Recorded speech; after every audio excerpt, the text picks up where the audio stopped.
Those who say that the Constitution is pro-slavery claim that there are 4 clauses contained in the Constitution that support slavery. The specific clauses of the Constitution that they are talking about are the 3/5 Clause, the ban on Congress ending the slave trade in 20 years, the Fugitive Slave Clause, and the Slave Insurrection Clause. Republican Frederick Douglass refuted every one of those claims all the way back in the late 1800s. Frederick Douglass was a former slave who believed the Constitution promoted freedom, not slavery. Let me go through each of the 4 clauses I mentioned. Number 1. The 3/5 Clause. Frederick Douglass explained that the 3/5 Clause doesn't protect slavery. He pointed out that it actually leaned in favor of states that abolished slavery by giving them greater representation in Congress. Frederick Douglass said, "A black man in a free state is worth just 2/5 more than a black man in a slave state, as a basis of political power under the Constitution." Therefore, instead of encouraging slavery, the Constitution encourages freedom by giving an increase of 2/5 of political power to free over slave states.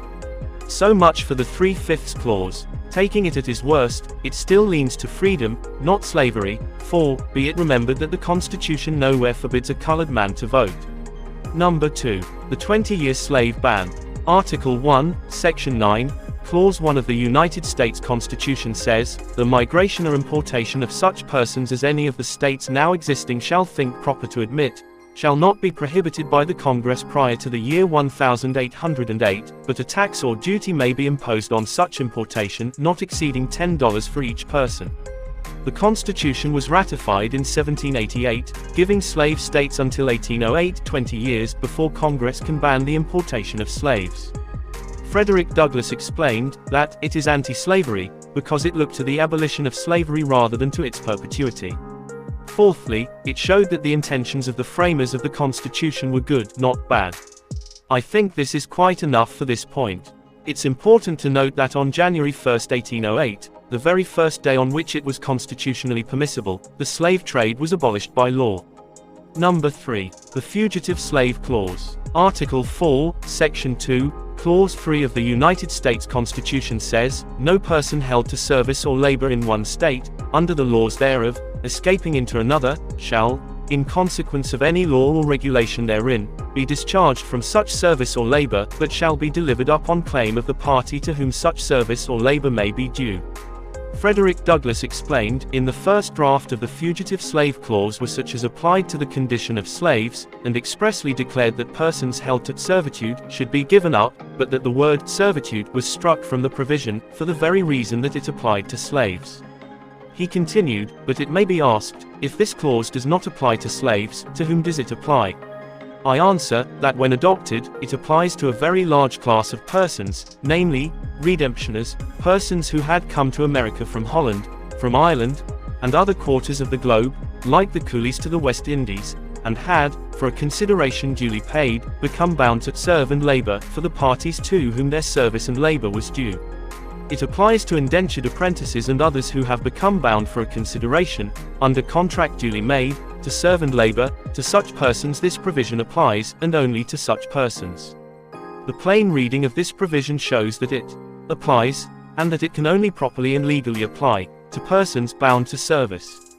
Its object plainly is, to secure the fulfillment of contracts for service and labor. It applies to indentured apprentices, and any other persons from whom service and labor may be due. The legal condition of the slave puts him beyond the operation of this provision. He is not described in it. Number 4. The Insurrection Clause. Article 1, Section 8, Clause 15 of the United States Constitution says, "To provide for calling forth the militia to execute the laws of the Union, suppress insurrections and repel invasions." As Frederick Douglass said, "I go to the Slave Insurrection Clause, though, in truth, there is no such clause. The one which is called so has nothing whatever to do with slaves or slaveholders any more than your laws for suppression of popular outbreaks has to do with making slaves of you and your children. It is only a law for suppression of riots or insurrections." Frederick Douglass concluded that if the Constitution is interpreted as it ought to be interpreted, the Constitution is a glorious liberty document. What I find interesting is that today, many Democrats claim that the Constitution is a pro-slavery document. A survey conducted by the Heartland Institute and Rasmussen Reports found that 57% of Democrats and 65% of liberals believe the Constitution is rooted in racism. The evidence they use is the very same arguments that pro-slavery Democrats in the past made. Democrats, today, completely ignore the arguments that anti-slavery Republicans like Abraham Lincoln and Frederick Douglass made. So, ask yourself, who do you think is right? Do you think abolitionists like Frederick Douglass and Abraham Lincoln were right? Or do you think the pro-slavery Democrats were? Anyway, that concludes this video. Check out the article "The Constitution Supported Slavery Myth" for more information and sources. The link will be in the description. Don't forget to like and subscribe. Thanks for watching, and have a good one.